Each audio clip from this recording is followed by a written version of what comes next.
So if my if my next guest currently looks a lot like me, it's because she's my sister. Melissa Carroll. You're our Carroll, aren't you? Yeah. You changed it back? Yeah. Well, you're on episode 21 of the Random Thoughts Podcast. You know, I've actually never said that, the Random Thoughts Podcast. I don't think I ever told anybody what it was. I just name it. Yeah. I never, most people, hey, welcome to so-and-so. You didn't Random know Thoughts what you wanted Podcast. to talk about. Ever. What do you mean?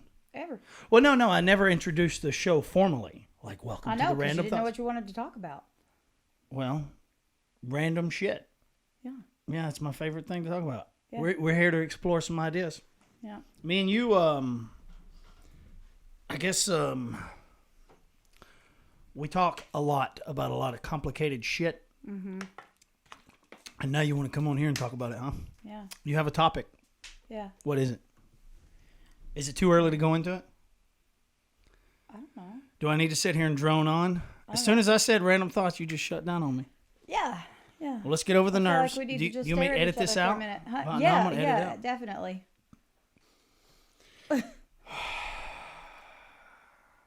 Okay. We can edit that out. Okay. The power of editing. Okay. Although, Will you write that down? I don't edit. I always just leave it. That's No, what you don't. I do. Have you seen me edit anything out? Yes, because I hear you say. But I never do. We'll It edit that stays. out. The only thing I edit out is when I go to the bathroom. But I'm going to have to edit out some of this because we're about a minute in and people are going to be like, what the fuck are we talking about? Huh? 10 minutes in. Exactly. Are we? Yeah, we're 10 minutes in. Well, Well, we're going to edit all that. okay, yeah. Everything will be Restart. gone. Restart. No, I'm not restarting.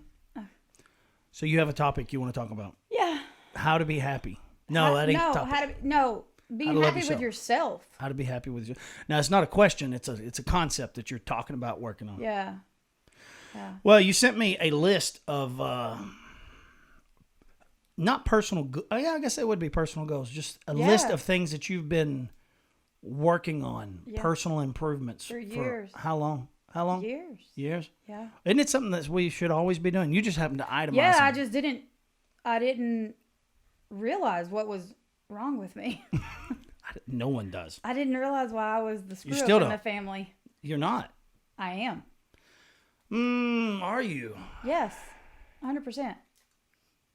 Not really. You did it in your younger years when you were never a screwed teenage up. boy. Yeah. I waited till I was grown. I wasn't as sheltered as you. Yeah, I know. So That's that was what a I problem. have come to the conclusion of. Sorry. Yeah, That you were a little more sheltered. yes. Well, only because I talking guess I about was that. so wild. No, you're a boy. You know. Well, I had a lot of freedom. Our parents let me do whatever I wanted. Although I was a good kid. Yeah. I drove fast, drank a lot. And that was it. I was still a good kid. I was a normal Don't ask kid. me. I was a normal kid. Yeah, I think I was a good kid. You didn't like me was back a little then. I don't know insecure. what you did. We were 5 years difference. Yeah. Yeah. No, I liked you, I guess. I was Nope, an insecure you kid. didn't. No, I was an insecure kid, I guess. That's what it was. Yeah.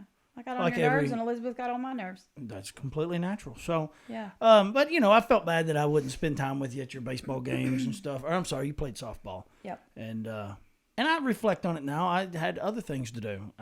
I sought everyone else's attention. I wanted to fit in. So any way I could be available for other people, I was. Plus, it was fun.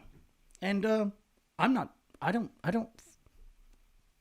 feel bad. It just is what it is. And I guess, I don't feel bad. But I admire my kids that they enjoy going to their brother's things. Yeah. And showing support.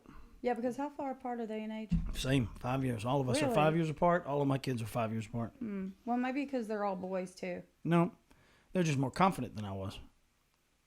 For whatever reason. I mean, I guess there's a bunch of reasons, but for whatever reason, spent the rest of my life. And I think that's ultimately what you're striving for. Wow. All the things that was on your list were, I guess you could say, a level of self-confidence. Yeah, for sure. A high degree. If you could check off all those boxes, all of them goes back to the same thing is what I think. So Yeah. if you got a few of them, rattle 4 or 5 of them off. What was on your list? Just jump through there. My screen went dark. What was it? So it was obvious stuff. Love yourself more. Respect yourself. respecting yourself. Love yourself first. Yeah. All those things. It's about being vulnerable and owning who you are and owning your mistakes, owning your past, learning from them. So you remember the list. Don't compromise yourself. Don't compromise your authenticity for the approval of others. Don't seek validation from others. Well, Stuff that I did for so many years. And why? I have thought about that, and I really believe that it's because where I was so sheltered. I know mom and daddy did, their best, but I was so gullible and naive, and whenever I turned 18 and went through my first divorce. At 18? Yeah. I'm 18, And, I'm married, I'm divorced within like a week. I mean, whenever I was 7 weeks. 7? Okay. 7. But you knew it within a week, I would say. I knew it about a week before. So you knew 7 days before you got married, and it took you 7 weeks to actually get a divorce. I did that with each of them. Yeah. Well, I mean, all these things, though, I mean, I don't want to jump too fast, because I don't know if you need time to kind of gnaw on each one of those, but no, all I think of it them relates back to that. Like, all of them are the exact same thing. All of them, once you satisfy one thing, all of those things tend to fall into place. Yeah, but And I don't think maybe it's you not was that. too sheltered. Here's too the sheltered. thing. I was so naive that, I mean, all I did for fun was go to church, and I could never grasp the concept that somebody might lie to me. I expected everyone else to just be as honest as I was. Yeah, you were definitely too sheltered. I had no idea. Yeah, and I mean, I could never imagine that whenever, whether anyone, whether it's a girl or a guy, if they pretended to be my friend, or if some guy within 4 hours of meeting me was like, oh, I think I might love you. I just think you're kind of the girl. In my head, I didn't even consider whether the fact that I might even like him or not. Give me a week and I'm like, oh, never mind. I changed my mind. I don't even like him. But in that moment, it just like, what? He loves me? He really does. I'd believe it. I would You're never probably dream. like most girls, though. I think a lot of girls probably, Well, whether they I admit hate it or that, not. and I hate it. And I mean, whether they admit it or not, that's another thing.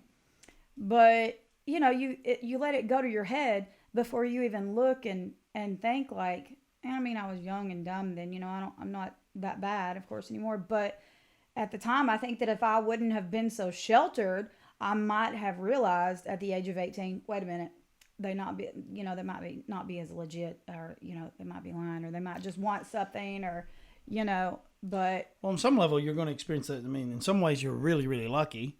It's just about balance. Man, it's hard, raising kids and figuring out. Yeah, but I think it's important to introduce them to the real world and let them know, like, it's not all rainbows and, flowers, and people aren't as good as what they appear to be, because people hide who they are. They're too ashamed. Their ego gets in the way, and there's some mean, evil people in this world, Right. and they're selfish, and they will take advantage of you. And, I think a lot of people, men in particular, saw that in me. They would see it in my eyes, like, this is gonna believe. Yeah, absolutely. And they do. A lot of women go through that. They prey on, this one's gonna believe in you. Anything. I don't think they do it consciously either. No, I don't. I don't believe they do it consciously. Maybe I'm not not. saying there's not some out there that don't. I mean, Yeah. there that do. I'm sure there's men out there, women out there, people out there that just are like a vulture. Yeah. But I think They ultimately, look for a certain type. They're not going to go for someone that's very sure of themselves. well, I think a lot of times I've thought about this a lot. Like a lot of relationships where boy meets girl, boy loves girl. 5 days, 5 months, 5 years later, boy You're gets like, tired of girl. Like, never mind. I don't even like them. well, yeah, because you don't pose a challenge. Yeah. It's really, and not that I ain't saying playing a game. I'm saying having a high degree about of self-respect. Yeah, that's right. It's about being too available. And I think that's what they recognize in people, and that's the ones that I don't they think know, they like, look for it. I don't think they look for it. I would completely you think disagree. that because you're not seeing the world through their eyes. That's what I've learned is, like, liars expect other people to lie. They see the world through their eyes. And that's what I have realized. I've looked at it, because... Well, you're kind of, I just want to say, though, you're kind of organizing people into a group of people, and I really think we're really diverse.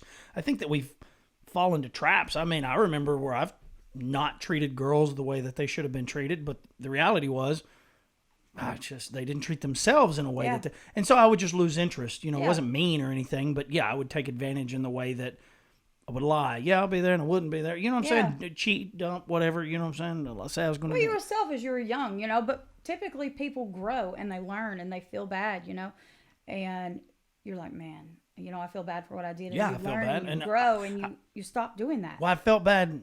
That's why I never would like try to settle down with any of them, because once there was that indication that she's too good. Yeah, but I didn't understand all these things. I used to be like, God, this one's perfect. Yeah, I remember. But she wasn't perfect. She was too insecure, or and vice versa. There's too many times And she I was may have too been insecure. perfect for someone. But Yeah, well, just I think we all have to increase our degree. It's the sexual marketplace that I talk about, our sexual market value. That's what we're doing, I think, and that's just one hierarchy that I describe. That's just one out of thousands that actually exist. But I mean, it's going to take longer than an hour to describe what I'm actually thinking. The high level of self-respect is really what it is. To what level do I respect myself? Yep. And that's it. That's what I've narrowed everything down to. And it depends on the circumstance. It depends on the topic. It depends on how familiar I am. But overall, I have gotten to the point that I love myself. Yep. Really. And if Yeah. I'm unhappy about anything, it's because I'm not... I realize I'm trapped in the rat race of a materialistic rat race of consumer, and I try to avoid that at all costs. But we're part of it. We're brainwashed into that, and I think where I get most frustrated is I haven't gotten myself set up to where I'm experiencing life on the level that I think it should be. So other than that, I am I look at my life and say, nope, you've got it. This is it. You just got a few things you got to work out. But it's hard when you have You're a never family. going to have it totally, though. You're always going to... I don't want it. Yeah. I always want to chase it. Yeah, exactly. There's That's what I'm nothing- saying. Like, you're never going to reach that point because what would be left? It's the journey. Yeah. And as long as I'm continuing to climb and climb and climb, I'm happy. So I get a little impatient. No kidding. But, I was trying to remember when it all kind of changed for me from going from such an insecure kid to, it was a growing process, but I remember there were moments, when I guess there was one moment when I realized that I was not me. Yeah. I really identified that, oh gosh. And that would be hard to go into on here. I've never really talked about it, but that concept. And that's not something you can explain to somebody and get them to understand. It's Unless you've been through it. Yeah. Yeah. Which I was thinking think- about this the other day. Dakota asked me about, we were talking about personalities. What was I talking about? It had something to do with this. And he was like, well, what about a baby?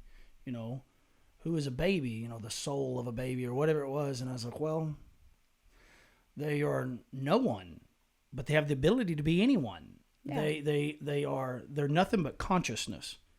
And they have the ability to observe their surroundings. And that's how they develop their identity is based on, I think that's why we don't have any memory of being a baby, is because there's no personality associated with the baby. There's no identity. It doesn't know who it is. We may call it Brennan, but it is still it because it's just a vessel. I think of it more as this vessel that has unlimited potential to become whatever it is exposed to. And then once it kind of develops its personality, then it gets to start choosing for itself in a way. Yeah. And I don't know if that made any sense, but for me, it was Yeah, I like see what really you're enlightening. saying. It was like, oh, that baby could have been anyone. It has access to an unlimited potential and unlimited knowledge. That's about nature versus nurture, I guess. I don't know. I've been working on some crazy ideas, and Like as a person, no matter where they were born, meant to be that person, would they have turned out the exact same no matter where or what environment they grew up? Or yeah, well, I think we're genetically, biologically, there's going to be some key indicators on how we, there's going to be certain things that just are inherently part of our conversation because I think the DNA gets passed on from our parents. We act like them. Sure. But, there's different little wires in our brain that might fire a little bit more than other people or not fire as much as other people. Well, I guess I don't know where we're going to go with this. I don't even know. Let me ask you this: what was your plan for this? Like, what did you have any questions? What were you wanting to? Like I was talking to you yesterday about some stuff, and I'm trying to figure out where to go with this. And I may cut this out. Well, my thing is, like, okay, people open up to me. And, like, I have this gift of being able to get people to open up to me sometimes about stuff that I don't want to know about. Do you know why? Because I'm very open. Yeah, exactly. Yes. Yeah, very vulnerable. I mean, very transparent. very. To a flaw, I would say. Absolutely. Okay. You know, but, Do you know why? well, I used to not be. And I know. I over the years, I kind of got that way because You went from one extreme to the other. yeah, because I used to be so insecure, and you know, as I realized that, and as I grew along the years, and I realized, like, because I would sit there and think, why is this happening to me? Why is this happening to me? I'd just be heartbroken over and over and over. You know, whether it was a guy or a friend, you know, who I thought that they cared about me as much as I cared about them. You get let down, and you think, why is it happening to me? Why? You know, what did I do? What did I do? And really, like, whenever I started kind of changing, I think before, I don't want to even say his name. Don't. Yeah. Before I believe that I was so lost.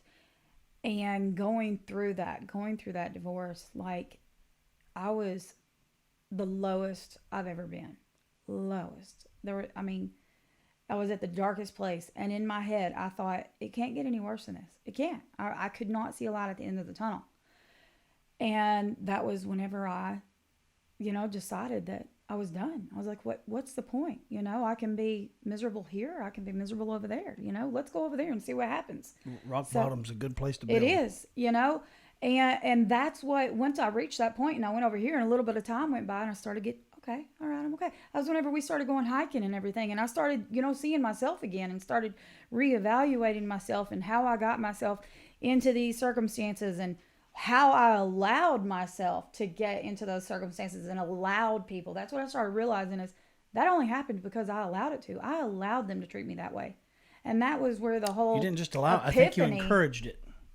In a roundabout way, in an indirect way. It's like, I think human beings are designed to find the edge, the breaking point, the edge. We struggle. If we don't have boundaries, if people don't tell us no, yeah, like we're designed to find out where no is. Yeah. And I've been thinking about, that's why I was talking about earlier about, let's just use men for an example, that take advantage of a woman, right? Mm-hmm. And they become mentally or verbally abusive. I don't think that was necessarily in them. I don't think that they were necessarily a bad person. I think when the opposite, when their mate or whatever, couldn't stand up for themselves, mm-hmm. I think that, okay, because I'm speaking from a little bit of experience, when I lack respect for someone, it's really easy to be dismissive. Mm-hmm. But then I feel guilty. Yeah. But then I think subconsciously I'm holding them accountable. Yeah. For their weakness, because I don't like being a dick. I want someone to tell me, stop being a dick. Yeah, exactly. That's just a toxic relationship, you know? Whether that is, in a relationship or whether mm-hmm. that is a boss talking to an employee. It's up to the employee to say, stop being a dick. Yeah. And then we like that. What I'm saying is, it's up to us as an individual. Everybody in the world's worried about the humans showing respect. Fuck that. Mm-hmm. You should only be worried about getting respect. And I'm not saying that, 100%. And this is why I said it. Getting it, as long as you have a high degree of self-respect, like you really believe in yourself, you will never let anyone get away with it. You may not jump their ass. You may not call them a dick. You may just say, well, good luck. Yeah. And that's where I got to a point that I did not care any longer, because if you don't see my value, good luck. And I would just smile and walk away. I have no problem separating myself from any kind of relationship. Yeah, me either. If they don't see my value. And if they don't see it, it's because I'm not demanding that they see it. I'm not giving them the boundaries. It's like this. You have to earn your way into my circle. Mm-hmm. And I didn't do that my whole life. I was trying to earn my way into other people's circle. Yeah. I was open. My gates were open. And that's hard to respect people when they don't respect themselves. It's that simple. And that's why I say we, as a species, should be more concerned with our own self-respect. I agree. And being damn certain that they're going to respect us, because it's up to them to force us to respect them. We've got it backwards. And when you were a kid, parents would say, well, if they don't like you, that's on them.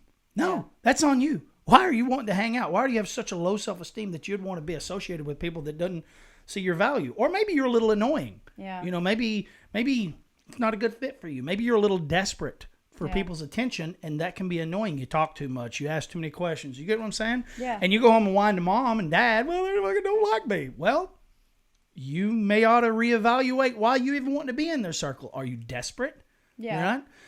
And I think if parents could do that when they're young, we'd have a society of much more confident people with a tremendous amount of self-respect. And when I talk about that, I'm not talking about being a dick in life and telling people to respect me. You don't have to say anything. Once you have a high degree of self-respect, you quit trying to force people to do things. You're just like, good luck. Yeah. And it's what I call, you know, well, we'll go back to, well, I'll get to that somehow or another, but go ahead. Well, I see what you're saying to a point, but I kind of disagree because I do agree with, you know, holding yourself, you know, in a high regard and making sure that people respect you. But that doesn't mean that everyone's going to respect you. Fine. Yeah, exactly. I doesn't bother totally me. agree. No, me either. But It would be narcissistic to think that people should respect you. yeah, but well, no, it wouldn't. I mean, that's just people should respect you. I No, mean, they you should shouldn't. have respect for other people. I If would I completely- meet someone, it's like a I whole only good say that door because for I've came to someone. a conclusion in my life. I think that works its way out naturally. I think that what you're worried about is one of those things that just inevitably happen. People want to be good. People want to do nice things. These are things that we don't have to worry so much about. Doing good deeds, we do for selfish reasons, right? Oh, I totally agree with that. So Yeah. I think if you thought about what I'm Yeah. talking about, you would understand where I'm going with this. Like, showing respect comes naturally in us, and we believe that that's what we should be doing. It's what we do naturally. What we don't do naturally, because we're not taught to respect ourselves first. We're always taught to respect others. For instance, our parents teach us to respect them. No matter what I say and do, they're infallible, right? Incapable. Most parents go through life, most children go through life thinking their parents are infallible until they become an adult, and they're like, well, they are full of shit. You Yeah. wake up and your whole reality is, oh my God, my parents weren't perfect. But our parents They're led doing us the to believe. best they can. No, they're not. They're doing the best they can because we have such a fucking ego that we're incapable of realizing that by not being honest with our children to tell them, this is where I switched, and I've never heard anybody else say this, but I think we have a responsibility as parents. If we did this with our children young, I think it would fix everything. If parents got in the habit of saying, you have to respect yourself first, Yeah, absolutely. including when it comes to me. Yeah. Like, I'll make sure I'm respected. Don't you worry about that, son or daughter. But if I mess up, you really haven't. And we have to create an environment to where they actually feel safe letting us know. And that's something I struggle with, but I tell them all the time, no, listen, guys, if I fuck up, you got to say that's unacceptable. There's no reason for you to talk to me that way, Dad. And I think if we can do that, we're setting them up for self-respect. Yeah. And then the rest just falls in place. We don't have to worry about respecting people. Does that make sense? Because we just inherently want to do it. No, I still disagree on that. That's fine. No, because Respectfully. I have respectfully, no, because I have always, and I will never bend on that. That's just one of my things we're just going to have to disagree on. But I will always feel like people deserve respect until they lose it. Like if I don't agree, know you, but it's not my responsibility to do it. It's just something that comes naturally. let me. I agree they deserve it. You keep interrupting me. But I mean, I don't want you to imply that I don't think they deserve it. I think people do deserve it. Well, you said that. But it's not my responsibility. It's not a conscious responsibility. What I I think consciously it's just a moral responsibility. but that's something that happens naturally. I think if people, if you, and I guess I shouldn't try to convince you. This is something that it took me many years to come to the understanding to where now I know this is the way it should be. Not something I believe anymore. It's just something that just inherently makes sense. And it's like, Well, oh, those you things can't just kind of speak fall in for place. other people. No, though. no. I agree. I agree. That's why I'm not trying to. I just don't want you to think that I believe something that I don't. I wouldn't No, assume. I don't want you to. You know, you that's the stand only your reason I ground, jumped in there. and that is your outlook. You know, that's how you go about it. People have to earn your way. They have to earn their own way in your circle, and I get that. That's It's easy. You know, yeah, absolutely. You know, you're just an don't open be person. disrespectful. Exactly. No, I totally agree. But Okay. I agree Common with that. ground. Yeah, absolutely. But my outlook, and I mean, I deal with this even like with patients that I'm sitting there taking care of. You know, I have these people coming in who I'm sitting here with a smile on my face, and I'm trying to care for, and some people are just miserable people. Yep. And you think, okay, you're sitting there trying to care for them, and they're just mean. Yep. They don't care. They don't respect you. Yep. You are beneath them. And what it boils down to is they're just a miserable person. But I know you're you're itching to jump in there. See, I think you're proving my point, though. Yeah. Matter of fact, I know you are. You're actually saying what I believe. see. But you just see don't that? speak for others. Like, I'm Not saying speaking for from my outlook, like, I will always respect other people until they lose my respect. I agree. Whenever you're rude But that's to me, something that just comes naturally. There are miserable people out there. But those people that are rude, it's our responsibility to say, there's no reason for that. oh, absolutely. Do you see what I'm saying? Oh, absolutely. So that's what I'm saying. What I'm talking about is something that does not come naturally. Mm-hmm. And that is developing the skill of showing people that they cannot disrespect me. Now, I don't have to get mad. I don't have to be mean. I can just be honest. Yeah. And a matter of fact, if I'm having to get mad, it just shows how weak I am and the level of in which I do not respect myself. If I have to use emotion to convey a message, it's a lack of self-respect. Now, it works, right? But the better you get at showing yourself or the better you get at respecting yourself, the less effort it takes. You can smile and say, that's not necessary. Yeah. And if you really want to treat me like that, this is, it's not going to go well. That's one thing I have to work on, because Yes. I'm this, bubbly, happy person. I bounce around work. I'm the clown, always cutting up. And I know I get on some people's nerves, I'm sure you do. Like a lot of people love it, but I'm not for everyone, It's totally fine. It doesn't give you the right to disrespect me or be rude, I'm not being rude to you. There's a way to talk to someone, and I feel like, well, I just had a brain fart. Go ahead. Well, no, I mean, we're developing. And, Yeah. and I think what I'm saying, no, I don't think. I know what I'm saying. I'm not capable. I haven't articulated correctly yet to where it sounds very cut and dry, like you shouldn't show people respect. I never say that. That's the way I took it. I know you did. Yeah. Because that's I know you did. Yeah. But that's an assumption. That's an Somebody's assumption. jaded. Well, that's where I've thought through this to the point Yeah. that I'm patient, and it's an assumption you made. I remember what I was going to say. It's an assumption you made, and I was patiently letting you get through that. But This was you. what'd I say? You were like, you kept, like you were going to say it, then you'd bite it back down. Well, it's difficult. But, All these things these are things that I'm practicing. Yeah. I'm not. I haven't evolved. Yeah. Just yet. I am evolving. Yeah, it's a constant, it's continuous. We'll do it till the takes day we die. Unless practice. if we ever stop, then we You're failed. dead. Yeah. Or you're just delusional. Yeah, I I still remember what I was going to say. Okay, so I go through, I'm this bubbly person. And some people see that and they think, I can, disrespect her. She's this happy little person. People see stuff like that. But if somebody comes in, and they have this demeanor where, their shoulders are upright, they're serious, people have a tendency to take them more serious. They take them as more confident a lot of times. When I'm just sitting there bouncing around, and a lot of times that gets... They try to take advantage of it. Yeah, absolutely. It's an art, though. What you're developing is an art. So you're a little younger than me, and and you're a female, and we're totally different. Yeah. But you're working on yours. You can be whoever. Yeah. You can be as bubbly. You can be whatever you want to be. Mm-hmm. But it's really in your body language. Yeah. You sense when someone is being dismissive. You sense when someone is... People don't come out and just be a dick. Yeah, they do. do. Trust me. Hold on. They do. People don't normally just come out and be a dick. Not normally. I'm Not saying a that... normal person. You talk about me cutting off. I'm saying that they've gotten to know you a little bit, and they become patronizing. People start off... No one starts off being a bully. It takes time. It could take sometimes minutes, sometimes days, but they are feeling you out. They want to know what you're capable of accepting. Mm-hmm. And I think that's really it. If they get away with one teeny tiny comment and ha ha ha ha. Well, so you've let them in.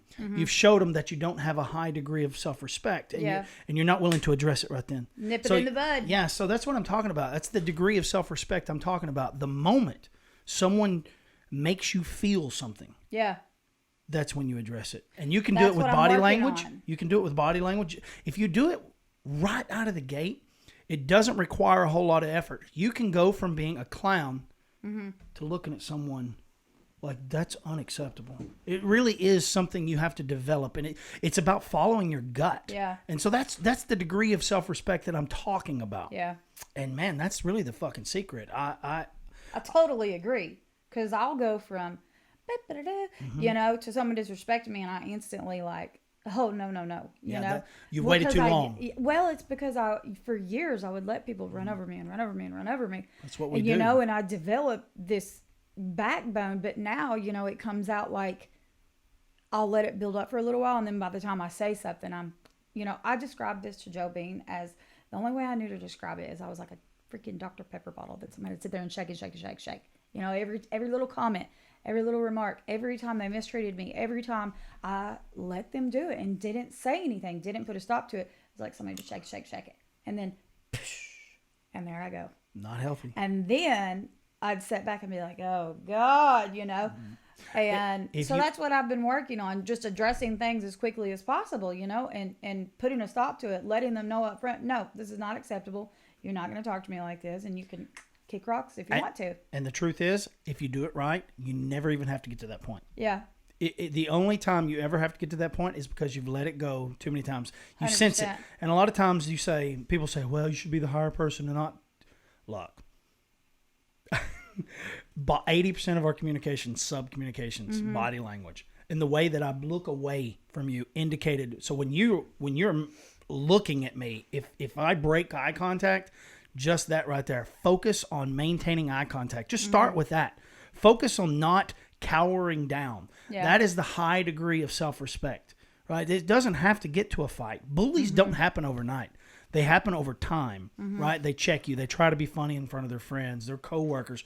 You know, they're looking for the edge. Yeah. Because the human species, I believe, we are explorers. And we're always looking for the edge of the earth, right? And now we explore, you know, we've stopped evolving physically. Now we're evolving emotionally. That's why every year the IQ test has to get a little bit harder to maintain a 100 average.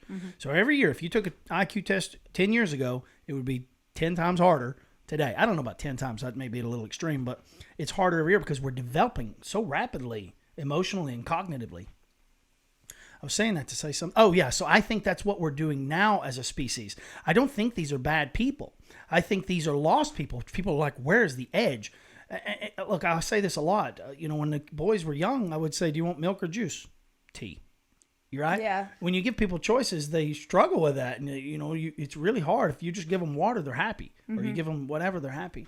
And it's just part of us evolving as a species. We are no matter where we came from, we are evolving. There's plenty of proof in that. Just a little while ago, it was a horrible, Earth was not that great of a place 50 years ago or 100 or 5,000 years ago. I look at it now and I think, wow, we're living in an incredibly good time. But I think that's what I think this is the point, to talk about these concepts, to say, you know what? If we as parents could start to teach our children as a child that we're fuck-ups. Yeah. We are fallible constantly. And I want to expose every mistake I make, especially when an emotion was involved, and say, I can't treat you that way. That's not right. Yeah. And do it in a way, and I've said this before, I think the one time that I had an epiphany was when I was talking negatively to Landon, and he didn't do anything wrong. I was just a dick because I was stressed out about something Brennan was working on his bicycle. And I said, man, you didn't deserve that. And so I sat down on the floor to make sure he was taller than me, because I understand that perspective from filmmaking. And I made sure I looked up at him. Was it wildly successful? It's a start. I still mess up. And I still, but I do it a lot less. Yeah. I was upset the other day. We were coming to visit Mom, and I was pissed off because I don't like being late. I get so much anxiety. And Brennan was like, hey, man. What'd you say, Brennan? I don't remember. I don't know what you're talking about. Well, remember when I was going to Mom's and we were late? Yeah. What'd I say? Well, he was talking about how much I've changed. Oh, yeah. Because it used to be way worse. You would just freak out on everybody. But now you make sure we know it's not our fault. You're I'm like, a it's stressed not out you guy. guys. Yeah. I'm really sorry. Just give me a little bit to compose myself. Yeah. And because we're human. I'm evolving and I'm getting better. Mm-hmm. Each day I try to say, I feel something. So this is the secret. This is what I've learned. I've learned so many little tricks. There's a big difference between reacting and responding. Mm-hmm. I am very consciously aware that it is okay to respond. It's never really okay to react if you want to grow as an individual. Yeah. A reaction is a response with an emotional connotation. You usually regret reactions. Yeah, especially if anger was involved. And actually, if dopamine, happiness, right? I always say, well, timeshares is a good example of reacting. Yeah. They sold you and you bought the bitch and you're like, shit. Buyer's remorse. Well, you know what buyer's remorse is. Yeah, I'm just kidding. So, so that's reacting. You're reacting to your emotions and this, oh yeah, fuck it, let's do it. Rather than responding, saying, I don't know, let me take some time and let these emotions process. And I'm really learning that's the key, man. If we could ever learn to do that, practice that, sit down when everything's logical and have a talk with our kids and say, all right, listen, I've realized every time I discipline you when I'm upset, bad timing. Yeah.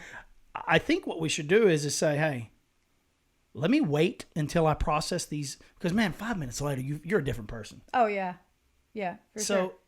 You said that in one of your podcasts. You were talking about being mad. It was like before texting and stuff. Yeah. And you were talking about, back then I'd have to drive over to my buddy's house. And by the time I got there, I probably wouldn't even be mad anymore. Yeah. See, that's one thing that I struggle with because I'm so impulsive. Yeah. Like, I say things before I even realize that the thought even went through my head, you know? Well, that is an indication. This is what I'm learning. Nothing is anyone's fault. 100% of it's our fault. Yeah. And once we realize that, and you even said earlier, I allowed them to do that to me. Yeah. And I would go to as far as maybe even say, I did that to me. No. I did that to me. And the reason why I say that is because you're almost splitting the responsibility. Mm-hmm. Right? And I'm saying it because if you can accept all the responsibility, it's fixed. No, I will never accept the responsibility of someone else's actions. I will accept the responsibility that I allowed them to do that to me, though. Well, I'll accept my responsibility, but I'm not going to try to take on other people's. You may be right. Definitely. I'm not saying I'm going to blame myself in a way that I'm going to, what would be the word, you know? I don't believe in just beating yourself up. No, I don't either. I don't either. I say they don't want to take responsibility for it. Mm-hmm. So I will. Yeah. I will take responsibility for myself and them. Mm-hmm. And they are exiled. Yeah. You understand what I'm saying? Yeah. And then once you accept all the responsibility, 100%, I made a bad investment. Yeah. Right? I was wrong place, wrong time. You know what I'm saying? Yeah. It's like this. I think about this. When people get scammed, okay, and they get taken advantage of by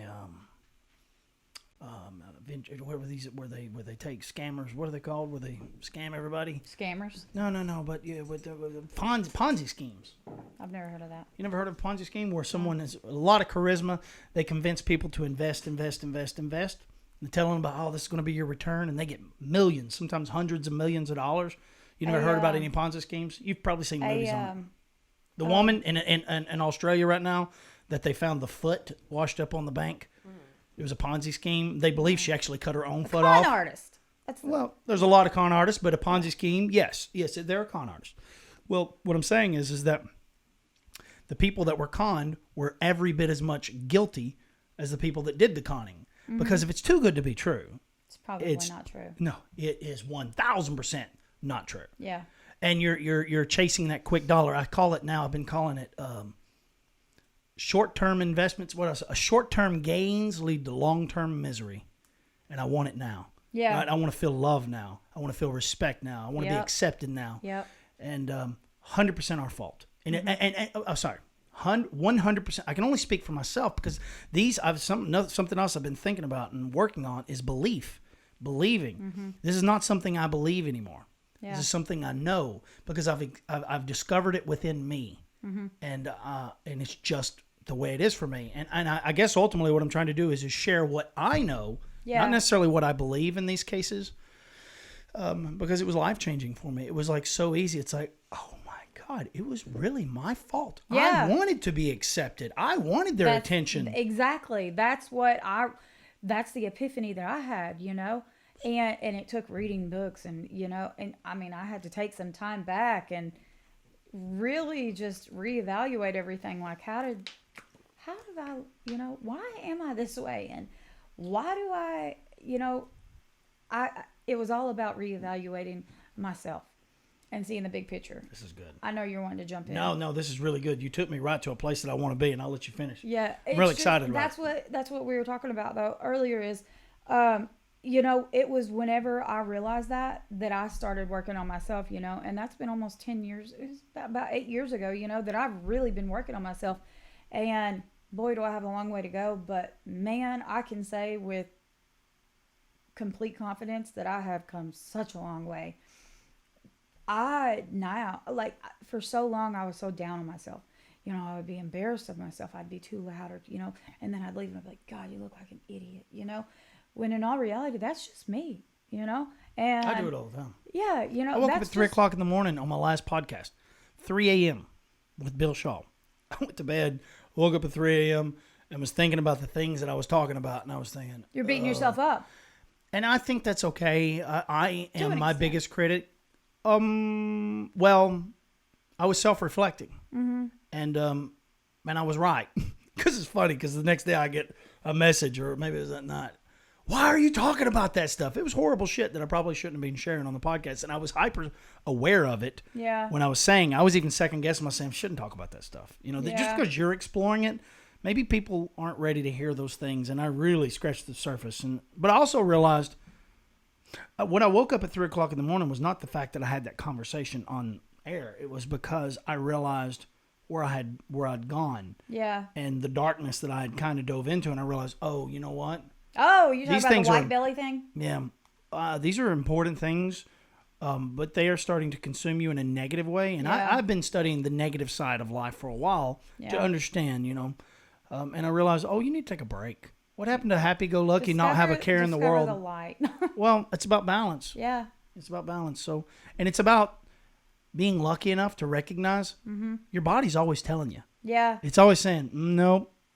Right. So the same thing. It's about your body's always letting you know how you should be treated. And if you don't do it, it releases tremendous amounts of cortisol and says, you're a bitch. Yeah. You have no self-respect. Yep. You deserve this. And it's right. Yeah. Your body is trying to say, stand up for yourself. Because like I said, we're taught as children to respect others and to defend ourselves, but we were never taught how to respect ourselves first. Yeah. And that started with our parents not, and I ain't saying we were disrespected, right? Well, we were.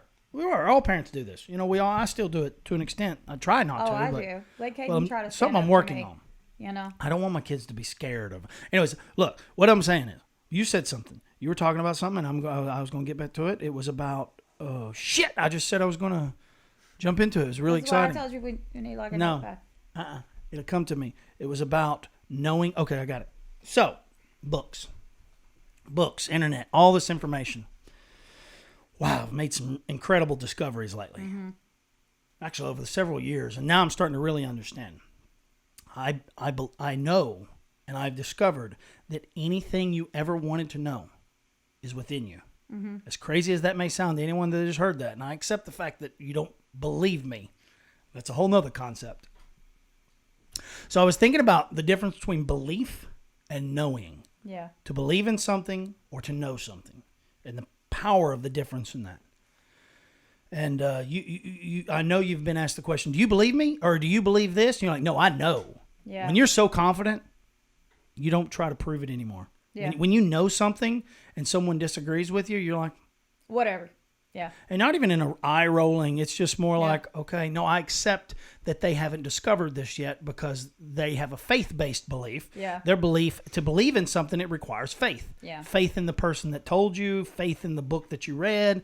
So all this knowledge that we're gaining, if it's faith-based, it's kind of shallow. A lot of times it's really hard to accept you can't accept it as knowing because you don't have experience with it. Now you go to school. You get out of school and you believe a lot of things, but you have no confidence until you get on the job and you make all the mistakes yourself. And now you know, oh, I know how this machine works. Oh, I know how to do this. I know how to do that. It's not a belief anymore. So it requires no faith. Matter of fact, once you know something, you can never believe it again because you know it. It's just the way it is. You fundamentally understand it, whether it's physically or metaphysically.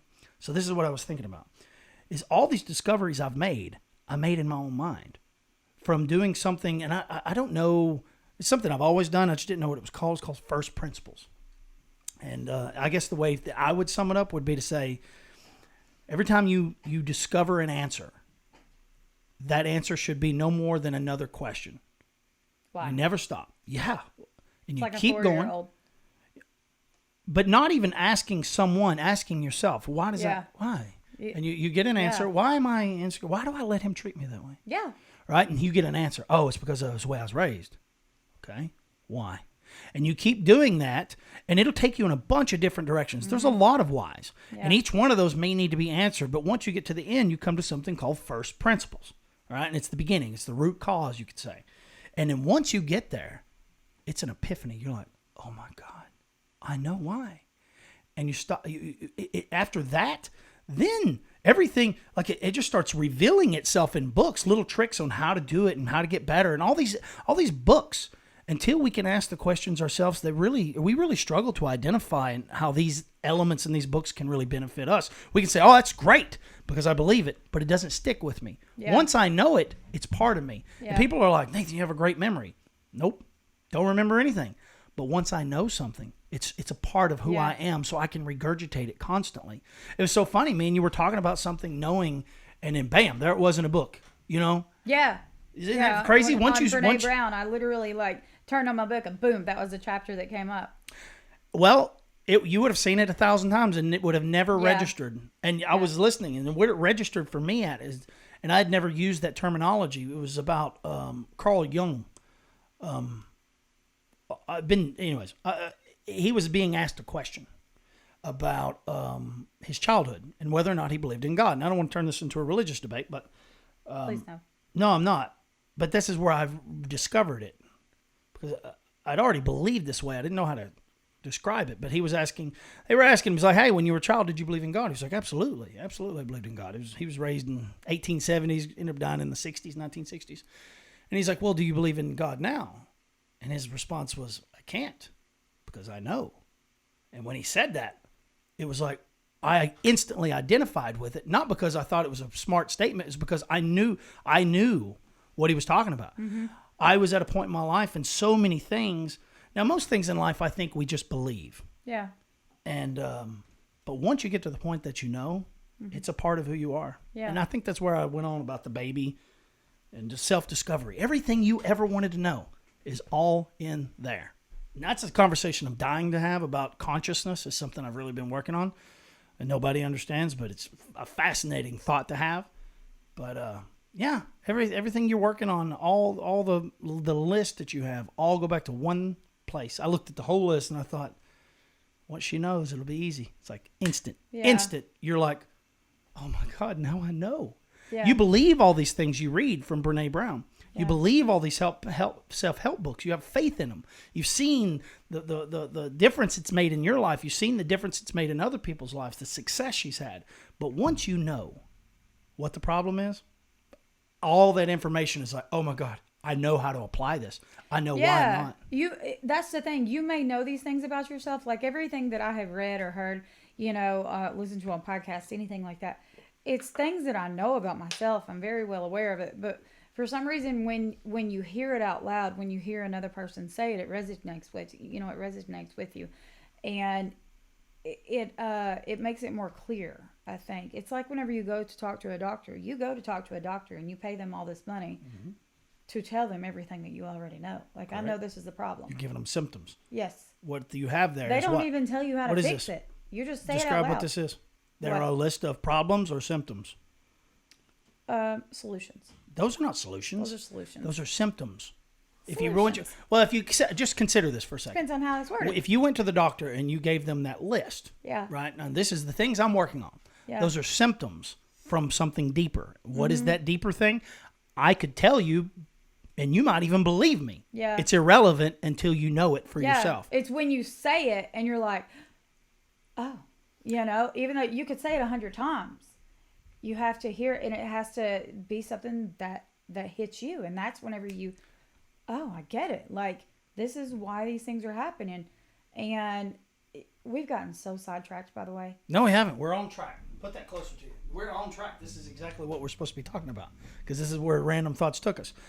Did you ever play Cruising Exotica? We're staying on track. No, I'm staying on this. You're not distracting me. And then that's I feel like I think you should consider using first principles.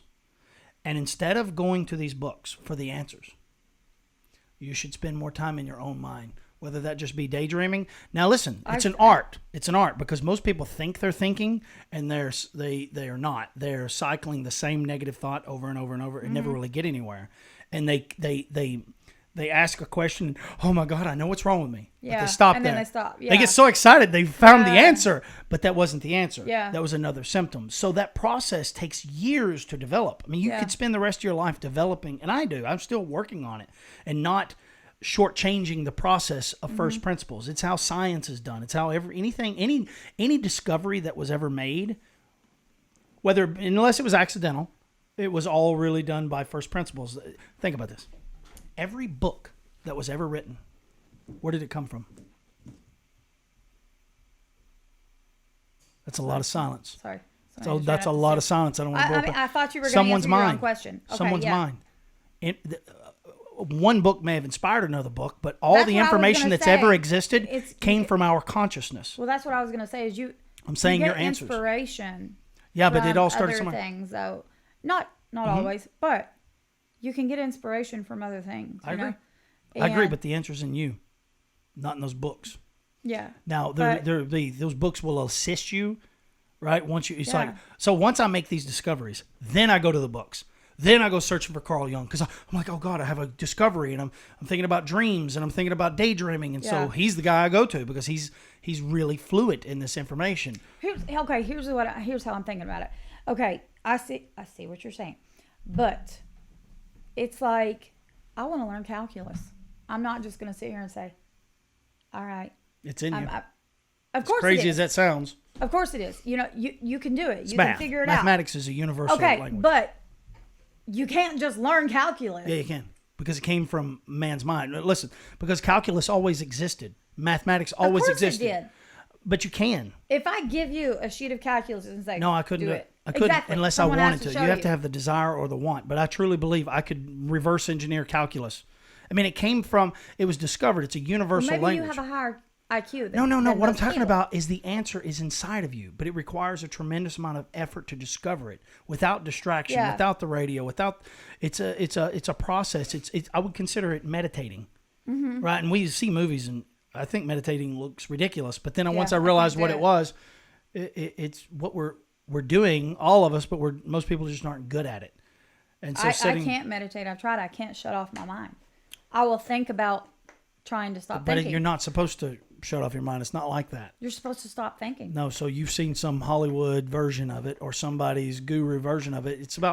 So meditation, true meditation is resolving your own issues. So it's about, so it takes about 6 months to apparently become fluent in meditating, to where you have life problems that you're basically just trying to close the door on the past, right?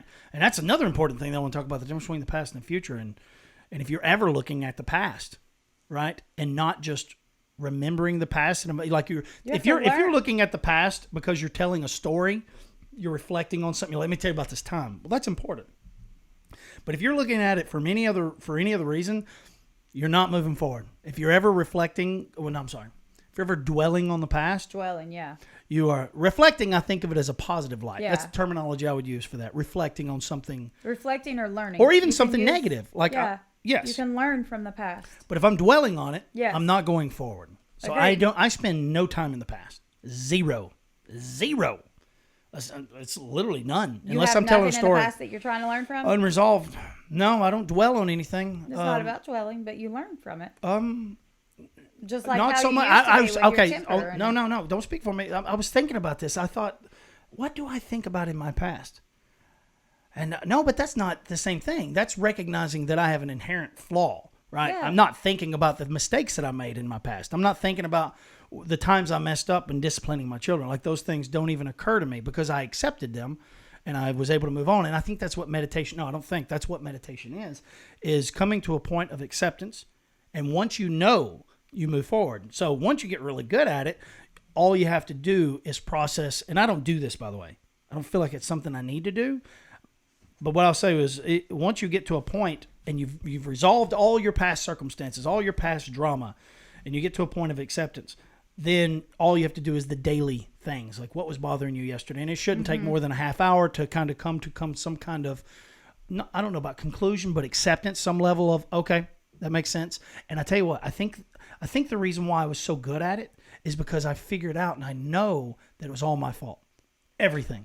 Everything my parents ever did wrong, anything that anyone ever did to me was my fault.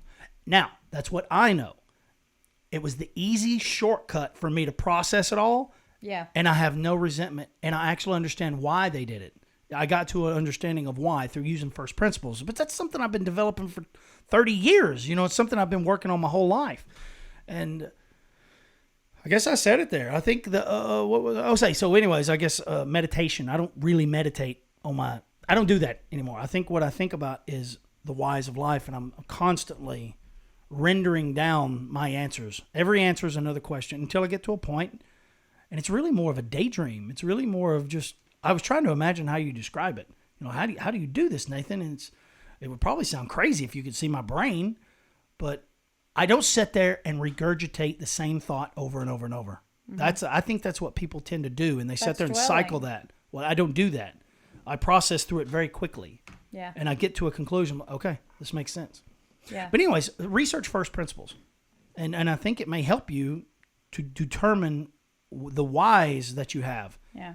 And yeah, it's although I don't think it's something you'll just pick up and do. It's something that you have to practice. And it's something I constantly practice. First principles. I've never heard of it, but I'll look it up. Does it make sense? First principles? It was the beginning. Somewhat. It's the beginning of why. It's the last why. It's when the answer is finally the answer. You've come to the conclusion. Mm-hmm. Now you know. Now you can move on to something else. Mm-hmm. Like right now I'm working on consciousness and the difference between believing and knowing. Yeah. You know, and this is something that was kind of presented to me. Mm-hmm. And I was like, oh my goodness, this is important stuff. And then, I work on that for months. It was inspiration. For what? It was inspiration. It was something that was presented to you. My mind presents these things to me. And then when I heard Carl Jung say it, I think about that too. Your mind is always presenting things to you. Mm-hmm. It's always presenting this idea. And whether, I didn't think this idea up. This idea was presented to me by my consciousness. Yeah. And I have to roll with it. Whenever I hear things, whether it's on a movie or whatever, I'll think, wait a minute, I do that. Whenever you're doing your podcast, I'll hear something and I'll be like, that sounds like me, and that's what gets me ticking. That's what gets me thinking. And that's what leads me down that rabbit hole. But hey, do you ever figure out why? Yeah. I mean, you think you ever came to first principles on those things? Yeah. Okay. Yeah, I think so. If I haven't, I know that's what I'm working on. Would you accept, do you think that this list that I called symptoms all came from the same place or no? Yes. Okay, good. Absolutely. Good. From a lack of... It all boils down to the same thing. It's just from a lack of confidence in yourself. Which and is? What? So describe what confidence is. It's believing in yourself. It's believing you are worthy. It's, do you know what believing requires? Knowing. Faith. Well, anyway. What I'm saying is, no, this is very important. It's really going hand in hand. If you could, don't be dismissive, please. Mm-hmm. Give it a second. I'm trying to tell you something that I think is life-changing for me. Yeah. I don't believe these things anymore. I don't believe in myself anymore. There's certain things I believe in. There's certain things I believe I'm good at. But there's certain things that I know. Mm-hmm. And once, I think that's the fun. And maybe that sounds crazy to people. Maybe it sounds crazy to you. Because you don't know. Yeah. I mean, you just don't know. That's your journey. Maybe I'll get there one day. No, yeah. But I'm not there. Well, what I was talking about is okay. So I think about the why. So first principles would be like. So what did you say? You're insecure? Or no, you lack confidence. Well, I think I did. I think that part of me, of course, I think everybody has their insecurities, there's certain parts about you that have your insecurities, but thinking of, and that's what you said about you never think about the past. I do, and I don't dwell on it. That's what I used to do. I used to dwell. I'd sit there and beat myself up. But I reached a point in my life to where I thought, no, I'm good. I am inherently good, and I don't care what anybody says about me. I don't care what anybody thinks about me. I don't care if they think that I'm too loud or too goofy, or I'm annoying, or I don't care anymore, because I reached the point to where I love me, I'm happy with me. I love my goofy self. I love my silly self, and yeah, I'm the clown of the family. I'm the one that says anything that shouldn't be said. I'm the inappropriate one, but that's me, Okay, let me jump in. Now, so you're saying this is who you are or who you want to be? No, that's who I am. But isn't the extreme, isn't it kind of the extreme polar opposite as where you were? Yes. Like it's not very balanced. Because I used to think, okay, I need to be this way, and okay, it's like, like speaking up for yourself. Okay. Mm-hmm. Years ago, I'd be in the shower, sitting there washing my hair, having this conversation, cussing this person out, about a conversation I had yesterday, but in my head, what I mean? And instead of being able to go to that person directly and saying something, or like I think of Elizabeth, her anxiety, and I've been like this. Sometimes I'm still like this, but you'll think of something, you'll want to do something and say something, and you'll think, oh, this would be funny. But, like Elizabeth, she won't let herself say something. She wait till afterwards and be like, I wanted to say this. You know what I mean? It's about, it's polar opposite, because I used to be too self-conscious or, afraid of saying the wrong thing, afraid of someone, thinking negative of me. Go ahead. I want to jump in because this is good stuff. To what degree? And this is something you struggle with when it comes to me talking to you about things. Like most people say things are black or white, and I say, well, to what degree? I don't think so. Well, you were just telling me that you lacked confidence. Mm-hmm. This is what you're working on. Yeah. But then it's almost a contradiction to say, well, I don't care what people think. Right? I don't. But yet I still lack confidence. No, I'm saying that's what my problem was. Oh, you don't have these problems anymore. What I'm saying, you're getting very, very technical. Yeah, it's very technical, and it's a very broad thing. It's not black or white. What I'm saying is, it's very complicated. Yes. It's not on or off. Yeah. Black or white. It's to what degree am I confident, or am I bold, or am I insecure?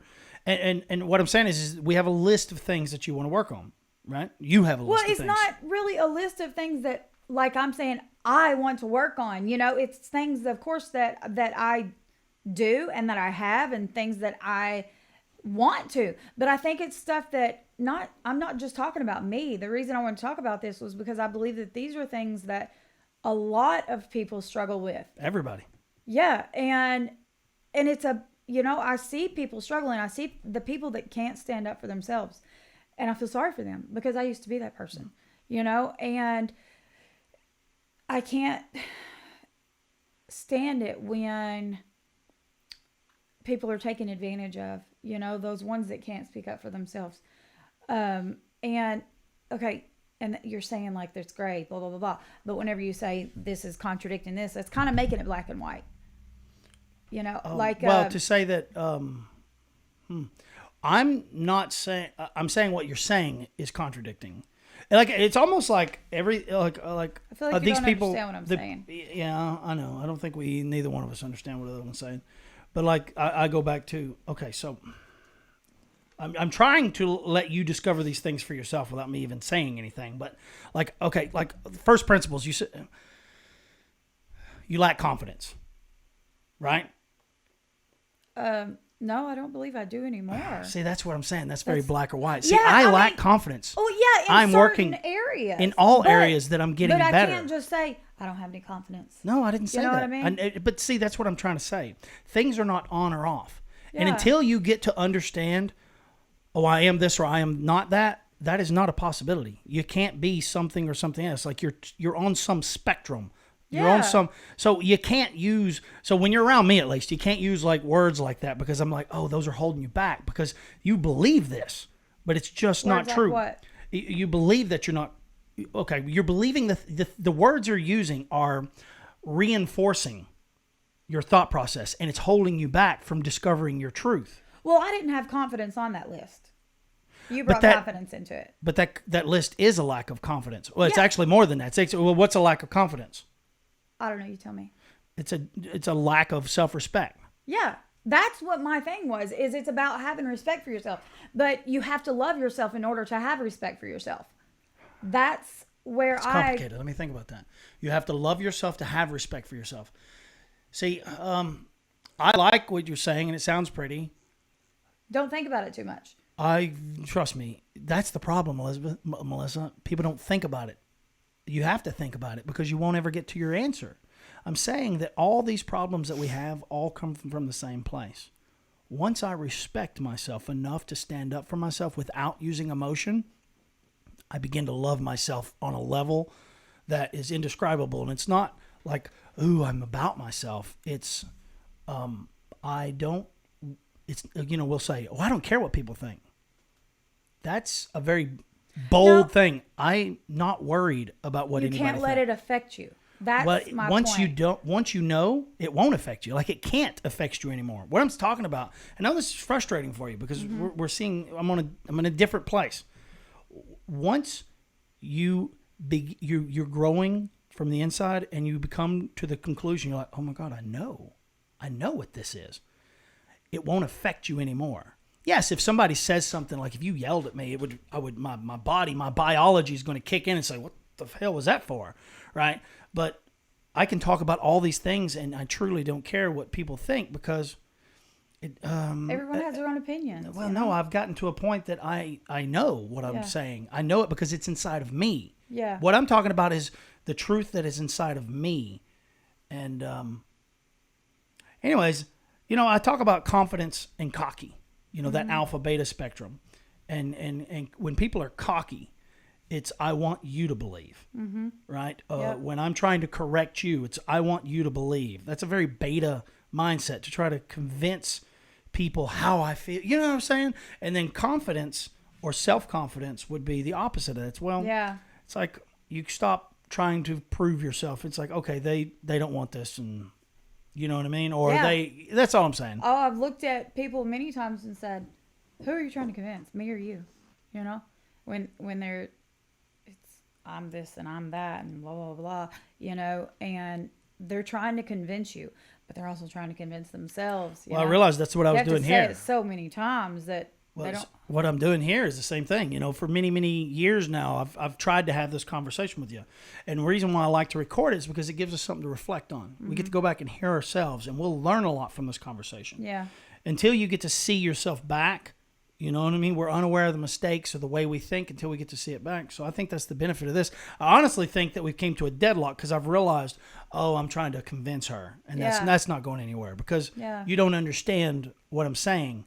And you think I don't understand what you're saying, and what I think is, I've already been through all that, and I know what she's saying. But I've also realized, it's not this thing anymore. It's to what degree? It's like it's hard to just. I guess I don't. I guess where I really lack in education is my vocabulary. I don't really have the vocabulary to articulate my thoughts, and I think that's what I need to work on. I need to open up a vocabulary book and start going through it. But what I would suggest to you is realize that not everybody may feel or look at things the way that you do, I know. And that's a part of respecting other people's beliefs. Like you might look at them and be like, you're a freaking idiot. I don't do that anymore. But no, I don't do that. That's what I'm saying. I've gotten to the point that I can't judge you or anyone else. I can't because it's not my belief anymore. It's not something I believe in. Mm-hmm. It's when I realized, this is something I know. This is what it is. It's like, you just got to be patient and let them find it out for themselves. This is not something you can be told. Absolutely. That you have to go through it. 100%. All I'm offering you is the process of the why. Every time you get an answer, don't stop with that answer. Keep going. You know, But you do. So listen, what you're saying is very contradicting. That's why I say that's contradicting. Oh, I don't do that. Really? I never said that I quit questioning it. That's the reason I'm still, read into these things. But you do. You just don't realize it. Okay. What I'm saying is if let me tell you, if you practiced, if you actually, you just said, I don't do that. Well, I'm saying if you did, you would have already solved every problem. You'd already figured it all out if you would have been using that process. That's all I'm trying to say. I'm not trying to say. I'm not necessarily trying to figure everything out and come to the end. It's about self-growth. That's exactly what I'm talking about. I'm not trying to necessarily get to the end of something and be like, I'm done. It's about constantly working on yourself, constantly being a better version of yourself. We don't disagree with that. That's my whole life's mission. We're not disagreeing on that. We're not disagreeing on that at all. You keep saying that I'm contradicting myself. I don't know how you're getting that. Well, I don't even know if it's hard to describe. It's hard to describe. It's been an hour and 10 minutes, not counting the first 10, by the way. Just saying. Well, so it's an hour and 20? Yeah. We've come to a deadlock. Maybe we can look back on this and reflect and understand where each other are coming from. I don't know. We didn't really even talk about anything. We just talked in a circle, I believe.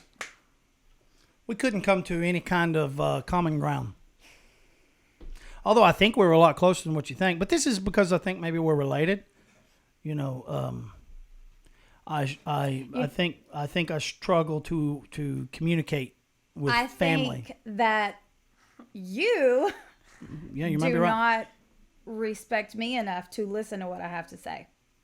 As your little sister, I think that you have it all figured out, and that nope, this is how it's going to be. I believe that it is very black and white for you on a lot of things, and that's why you think I'm contradicting myself. I'm looking at it as this huge gray area.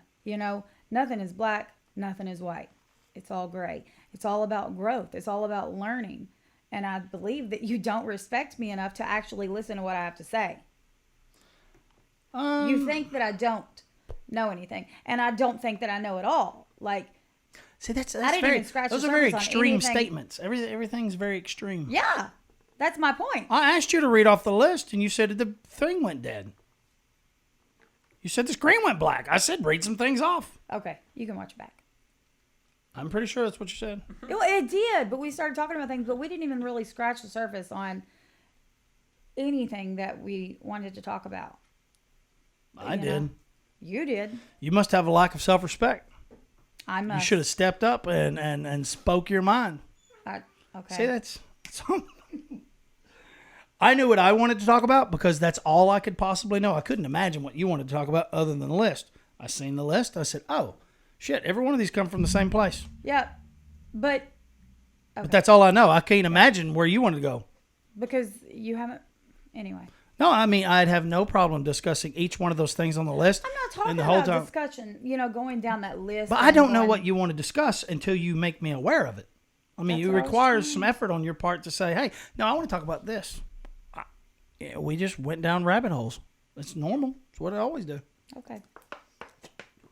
Give me one thing you want to talk about. You're very hard to talk to because you have a tendency to talk over instead of listening. I tried to sit back and listen to what you had to say, and the whole time I'm sitting there trying to keep my thought in my head so I can remember what the heck I was even going to say in the beginning, hard enough. But you have a hard time listening to what I'm trying to say without trying to correct me. Say, well, this is what you're saying, but you're contradicting yourself. You'll see it whenever you watch it back. Communicating's hard. Communicating's hard. And definitely I'll watch it back. I'll watch every one of them back. I have to. Yeah. But the whole thing that I wanted to talk about was things that I realize about myself and that I see other people struggling with every day. And it's all about self-love and self-respect. And we didn't even really talk about that. That's all we talked about. If you say so. But maybe from your outlook. Maybe. I mean, it has to be from my outlook. It's all I have is my perspective. Yeah. Which is the point of conversation. The entire conversation that I had today was about a lack of self-respect that we have within ourselves. But it's so much more broad. It's the root cause. That. It's about, things that I wanted to touch on was about being vulnerable, not being afraid to be you, you know, and own your truth and the mistakes that you may go through, you know, handling situations wrong, things that you may regret, you know, stop regretting them and learn from them, grow from them. You know, I wanted to talk about that. I wanted to talk about not seeking validation in others. Yeah. You know, I did that for a long time. And it took me being alone for years. Whenever I took that window of years where I just was focusing on me, my own happiness. I worked, I went home, and I took that time to get to know me. I took that time to be with family, you know, and not worry about a guy. And whenever I was younger, I'd have to be texting my friends, you know, all the time. Hey, what are you doing? Hey, what are you doing? You know, now I'm totally happy just at home by myself. That's a really good place to be, because people think that they have to have somebody there all the time. That's what I was wanting to talk about. You know, people feel like they have to have somebody there. No one's comfortable just with themselves. And that's the place that I've gotten to. And that's what I wanted to talk about. It's about being okay with yourself, alone with yourself in a room, and also in your mind and in your heart, being okay with who you are, your flaws, you know? Like, I used to be so insecure about my nose, you know? I flipped out on you because you were making fun of it. And now, you know what? This is what God gave me. This is the face God gave me. You know, like, I've got my love handles now. You know, I used to be so insecure and stuff. And now I'm like, I'm getting myself a 5-layer cake. You know, I don't dwell on that stuff anymore. This is me, you know, and I accept me for me. And that's the things that I was wanting to talk about, is I want people to learn how to love themselves for their flaws. What makes them unique? What makes them individuals? Because you may not be for everyone. That doesn't matter. It's about the ones that you are meant to be around and be with, you know, and that's all I wanted to talk about. And we went way out into I struggle with all that because I've processed those thoughts and talked to so many people about all those things. And I agree that has some kind of place, and I struggle with them because I shortchange those conversations quickly. Yeah. Because I got through them. But other people haven't. Yeah, I know. I got to the root cause of all those things, everything you talked about. And I guess I've spent so many years on each and every one of those things that it's like, hey guys, it's not that hard. All these things that we're talking about, easily fixed. But you can't dismiss it, because it may not be hard for you, but it may be hard for someone else. And here's the thing. Someone over here may have these feelings and, you know, these emotions, but they can't voice them until they hear someone else talking about it. And if someone else over here is dismissing it, that's just going to make them lock down more. I'm not dismissing so much, I don't think. If I'm over here and I'm being vulnerable, maybe and that I was say, dismissing. That's being empathetic. That is, that's saying, look, I get it.